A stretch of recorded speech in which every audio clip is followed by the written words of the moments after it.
సోమవారం సాయంత్రం CM Revanth, deputy CM బట్టి విక్రమార్క, మంత్రి ఉత్తమ్ కుమార్ రెడ్డి, పీసీసీ అధ్యక్షుడు మహేష్ కుమార్ గౌడ్లు ఢిల్లీ వెళ్లారు. ఏఐసీసీ పెద్దలు మల్లికార్జున ఖర్గే, రాహుల్ గాంధీ, కేసీ వేణుగోపాల్తో వీరు సమావేశమయ్యారు. ఈ భేటీలో రాష్ట్ర వ్యవహారాల ఇన్ఛార్జ్ మీనాక్షి నటరాజన్ కూడా పాల్గొన్నారు. మంత్రివర్గ విస్తరణ ప్రధాన అజెండాగా సమావేశం జరిగింది. ఏప్రిల్ 24 నుండి 26 వరకు హైదరాబాద్లో నిర్వహించే భారత్ సంవిధాన్ అంతర్జాతీయ సదస్సు పైన చర్చించినట్లు తెలిపారు. కాంగ్రెస్ ప్రభుత్వం 2023 డిసెంబర్లో కొలువు తీరిన తర్వాత రేవంత్ రెడ్డి ముఖ్యమంత్రిగా బాధ్యతలు తీసుకోగా ఆయనతో పాటు మరో 11 మంది మాత్రమే మంత్రులుగా బాధ్యతలు చేపట్టారు.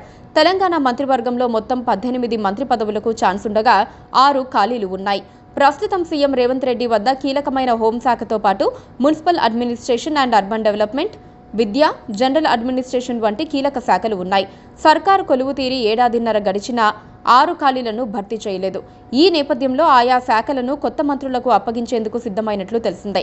ప్రస్తుతానికి 4 మంత్రి పదవులు ఇచ్చి ఆ తర్వాత మరో 2 తీసుకోనున్నట్లు సమాచారం. వీటితో పాటు డిప్యూటీ స్పీకర్, చీఫ్ విప్ పదవులను సైతం భర్తీ చేయనున్నారు.